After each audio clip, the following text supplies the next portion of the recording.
You got me, baby, I got your back. Looking at you, thinking about all of the ways that you know me. I can't get enough. We got the future, burning the past, good and the bad, making it last. Bismillahirrahmanirrahim. Assalamualaikum warahmatullahi wabarakatuh. Selamat berjumpa kembali kawan-kawan mahasiswa Fakultas Geografi yang berbahagia. Saat ini kita sampai pada pertemuan kita yang ke-10, mata kuliah manajemen bencana. Untuk itu, untuk memulai pertemuan kita kali ini, marilah sejenak kita berdoa. Semoga ilmu kita nantinya akan menjadi ilmu yang bermanfaat, dan semoga guru-guru kita, orang-orang tua kita yang telah mengajarkan ilmunya, yang telah mengajarkan kebaikannya, mendapat balasan yang setimpal di sisi Allah, dan semoga mereka dimuliakan karena perbuatannya. Kawan-kawan mahasiswa, untuk memulai perkuliahan kita setelah pembukaan, marilah kita tetap melihat kembali tentang COVID-19, karena saat ini masih pandemi dan kita masih menghadapinya. Kami ingatkan selalu kawan-kawan untuk tetap aktif, tetap menjaga kesehatan. Pada slide atau gambar ini adalah intinya kita tetap menjaga kesehatan psikologis kita. Kawan-kawan, ada juga suatu yang juga menarik, yaitu selama kita tetap aktif di rumah, jangan lupa untuk jangan hanya duduk ataupun tidur-tiduran, tetapi rajinlah mengecek posisi Anda dari duduk, berdiri, dan lain sebagainya, sehingga kesehatan kita akan selalu tetap terjaga.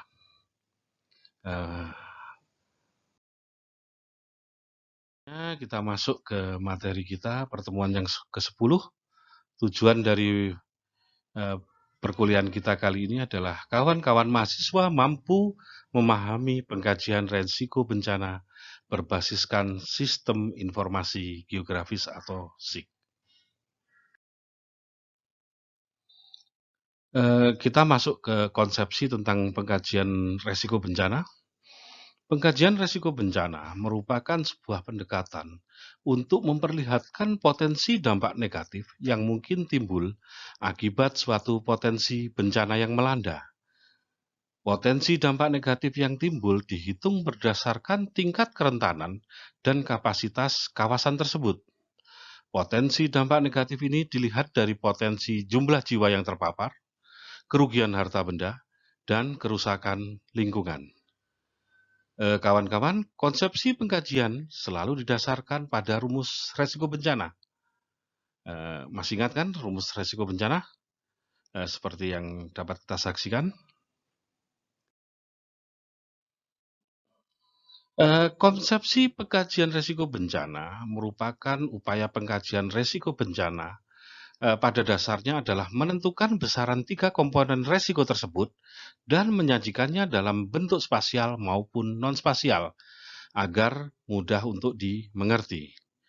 Pengkajian resiko bencana digunakan sebagai landasan penyelenggaraan penanggulangan bencana di suatu kawasan. Penyelenggaraan ini dimaksudkan untuk mengurangi resiko bencana.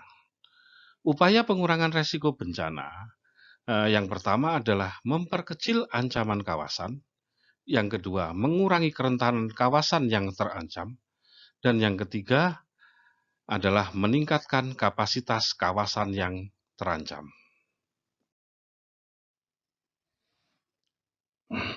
Prinsip-prinsip pengkajian resiko bencana memiliki ciri khas yang meliputi beberapa hal. Yang pertama adalah data dan segala bentuk rekaman kejadian yang ada.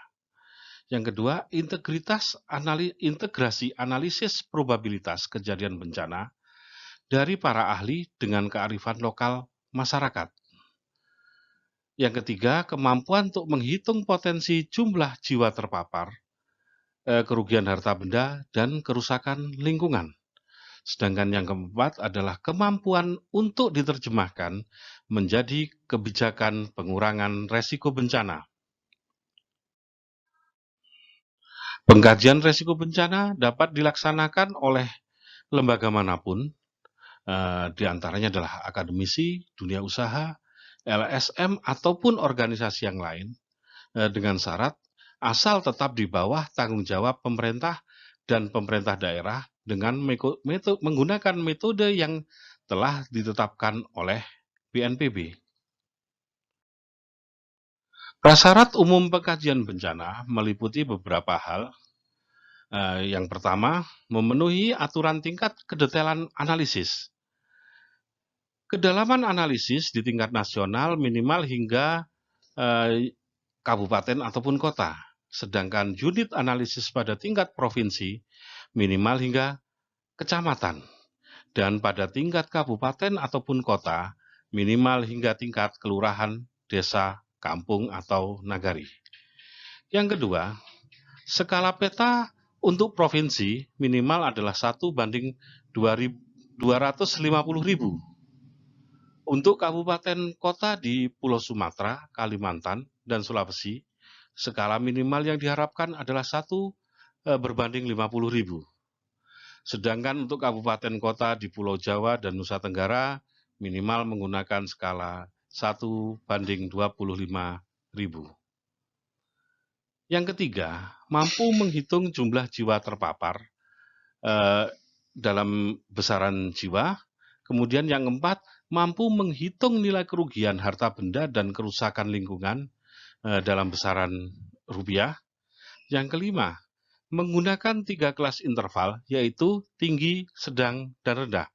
Sedangkan yang keenam, menggunakan sistem informasi geografis dengan analisis grid. Dalam hal ini sekitar unit satuannya adalah 1 hektar dalam pemetaan resiko bencana. Fungsi pengkajian resiko bencana meliputi beberapa hal.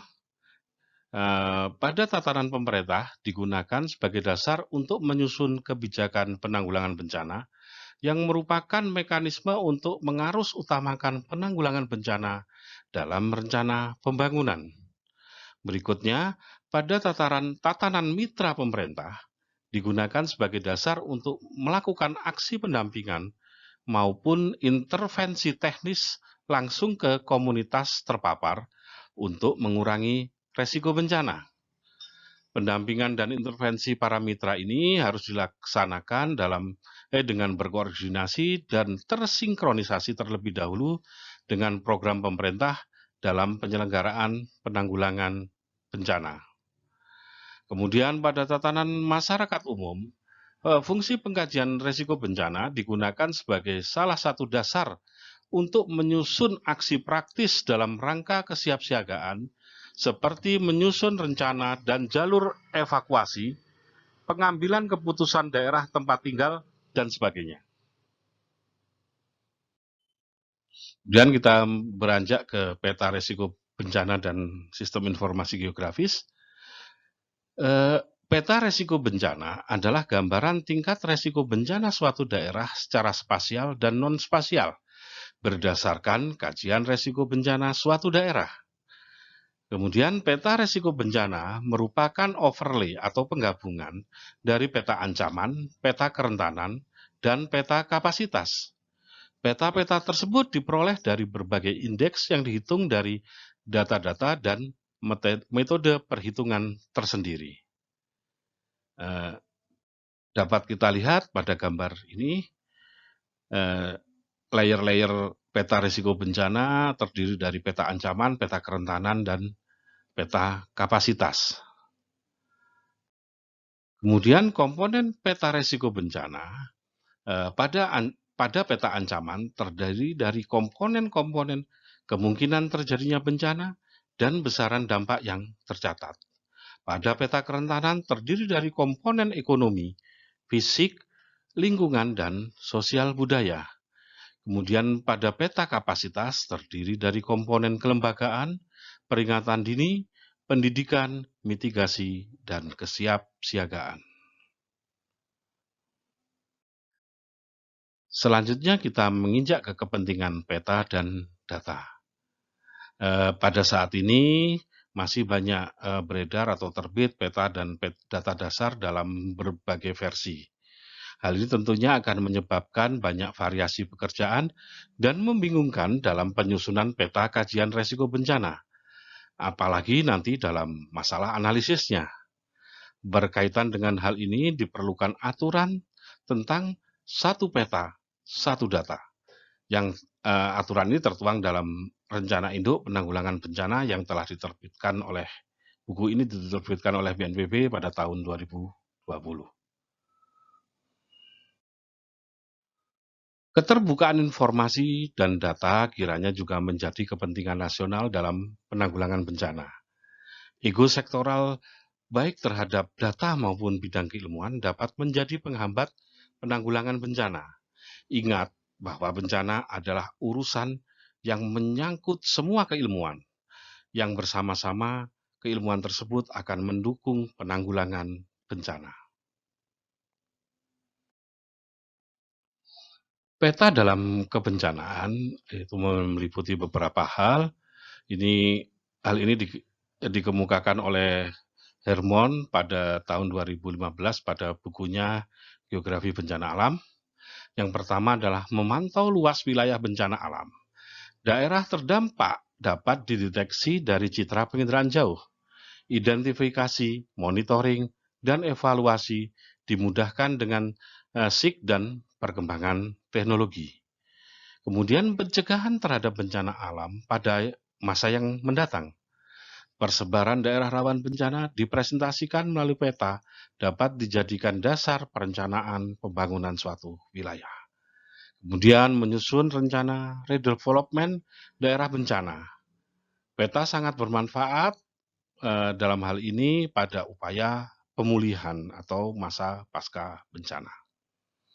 Kemudian manajemen bencana berbasis informasi geografis adalah suatu rencana yang komprehensif dan strategis dalam penanggulangan bencana dengan database spasial, besaran dampak bencana, serta kapasitas yang terekam dengan baik akan sangat mendukung dalam hal manajemen bencana.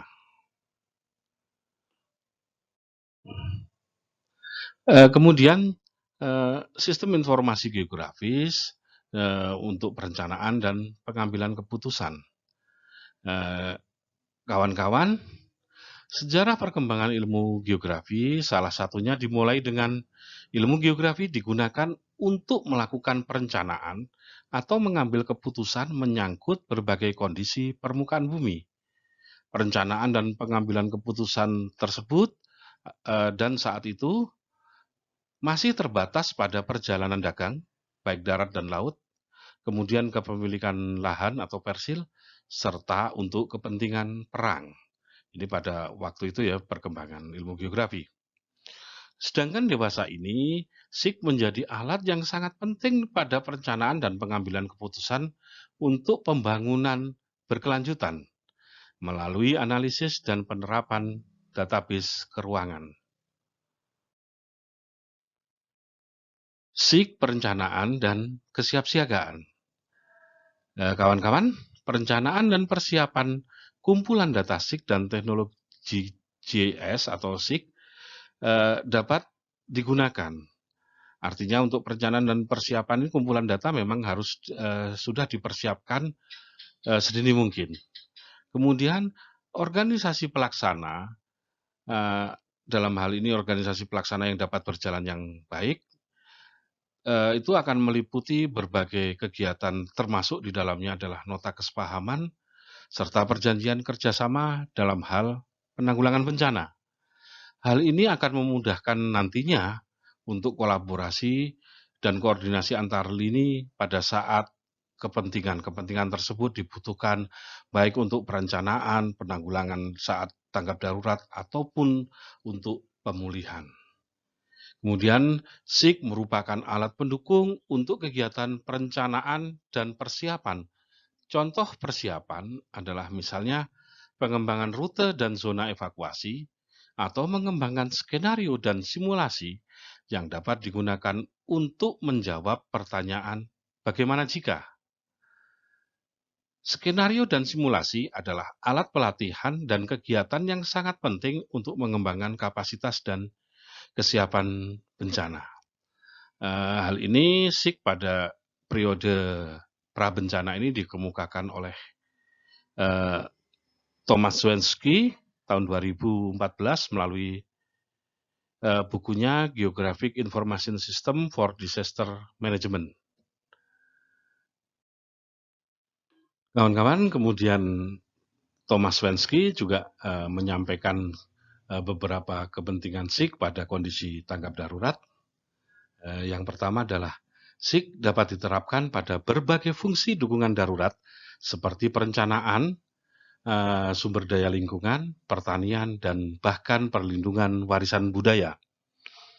Kita masih ingat bagaimana dulu gempa Jogja, bagaimana Prambanan juga akhirnya harus mengalami banyak kerusakan. Di sini ternyata memang kita sangat membutuhkan SIG untuk berbagai aspek pada hal kebencanaan. Berikutnya, SIG memainkan peranan terpentingnya selama masa tanggap darurat, di mana peta dan fungsionalitas dari sistem informasi geografis akan sangat penting pada operasional atau fungsi pusat operasi darurat. Dan juga SIG dapat digunakan sebagai perangkat peringatan bencana. Kemudian SIG yang berbasiskan pada waktu yang kekinian, kemudian disajikan dalam ide lain dalam menangani data spasial yang besar, analisis cepat dan pengambilan keputusan yang juga dibutuhkan kecepatannya. Kemudian pengembangan produk SIG pada tanggap bencana untuk mendukung keputusan, serta yang terpenting adalah menjaga kesadaran situasi yang terjadi.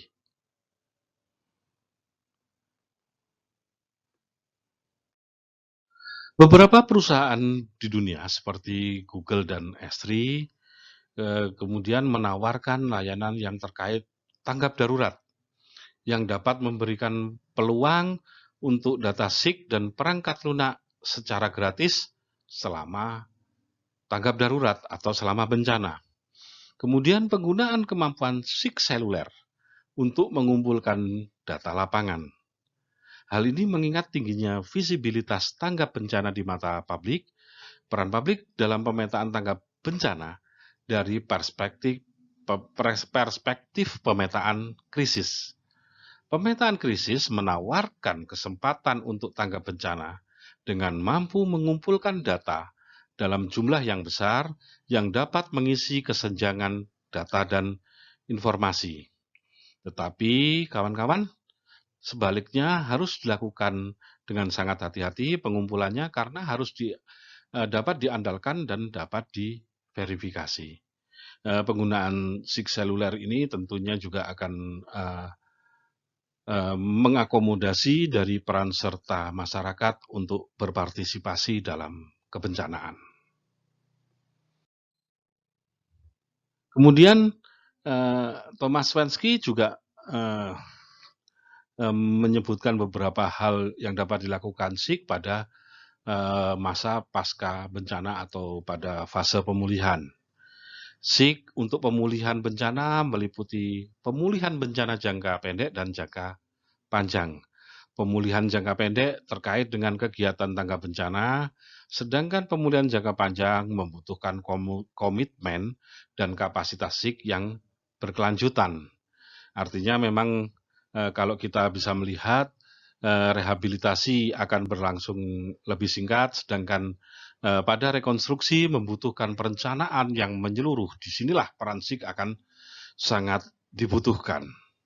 Kemudian kawan-kawan, SIG juga dapat diandalkan pada saat transisi selama fase pemulihan, seperti transisi dari perumahan sementara ke perumahan permanen dan kegiatan pembersihan puing-puing. Ini misalnya pada kondisi setelah topan ataupun setelah longsor ya, ataupun banjir bandang. Kemudian SIG juga dapat membantu untuk memulihkan rasa bermasyarakat dengan mengumpulkan komunitas setempat saat transisi maupun saat pembangunan ulang pemukiman. Hal ini kaitannya memang seperti ini kawan-kawan. Kalau kita ingat pada zaman Orde Baru, dulu kita pernah melihat bedol desa.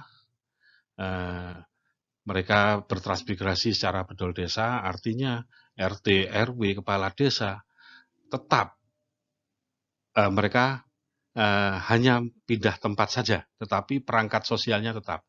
Demikian juga pada kebencanaan, di mana pengungsian, rumah-rumah pengungsian, baik itu nanti pada pengungsian sementara ataupun pada saat perpindahan ke rumah permanen, itu seandainya rasa-rasa sosial masyarakat tetap tumbuh, akan sedikit banyak mengurangi tekanan psikologis, di mana mereka akan merasa seperti saat sebelum bencana itu terjadi secara sosial. Kemudian SIK juga dapat digunakan untuk pemulihan infrastruktur penting menggunakan contoh algoritma jaringan, kemudian produk turunan SIK seperti peta kertas dapat digunakan untuk mendukung kegiatan perencanaan pemulihan masyarakat melalui partisipasi publik yang lebih luas. Kemudian bermanfaat pada transisi dari pemulihan ke mitigasi.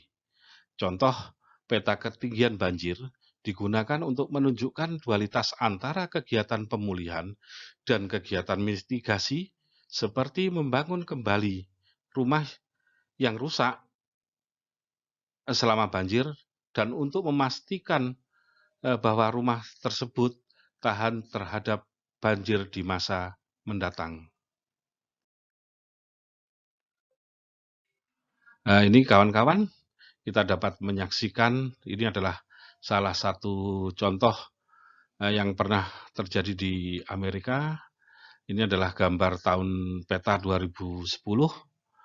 Ini menunjukkan lokasi-lokasi pusat pemulihan bencana menggunakan pin-pin yang berwarna. Ini dikatakan oleh Thomas Swansky sebagai cara berteknologi rendah, tetapi sangat efektif. Karena di sini akan terjadi dialog dari berbagai informasi di antara tim pemulihan bencana. Selanjutnya, Thomas Swansky juga menyebutkan beberapa fungsi SIK pada mitigasi bencana. Mitigasi bencana mencakup beberapa gagasan penting, seperti resiko, kerentanan, dan ketahanan, yang semuanya terjalin dalam seluk-beluk konteks geografis. Sehingga mitigasi bencana merupakan aspek paling interdisipliner dari siklus manajemen bencana secara keseluruhan, karena adanya bahaya alam, bahaya buatan manusia, resiko dan kerentanan yang mendasarinya, serta ketahanan yang memerlukan perspektif dari banyaknya disiplin ilmu yang berbeda. Dan pada kondisi ini, SIK seringkali menjadi platform pemersatu untuk menggabungkan perspektif tersebut. Kawan-kawan, saat ini sampailah kita di penghujung pertemuan kita yang ke-10 ini. Seperti biasanya ada tugas yang menanti untuk kawan-kawan kerjakan. Tugasnya cukup singkat dan sangat-sangat simpel, dan jawabnya jangan terlalu panjang, singkat saja. Tugas ini seperti biasa sebagai pembuka untuk pertemuan kita yang ke-11 nantinya. Tugas ini adalah pengkajian risiko bencana didasarkan pada indeks-indeks. Sebutkan indeks-indeks tersebut. Saya ulangi sekali lagi. Pengkajian risiko bencana disusun berdasarkan indeks-indeks. Sebutkan indeks-indeks tersebut. Seperti biasa, tugas dikumpulkan maksimal hari Rabu minggu depan. Dan untuk menutup pertemuan kali ini, marilah kita baca hamdalah. Alhamdulillahirabbil alamin. Assalamualaikum warahmatullahi wabarakatuh. Salam tangguh.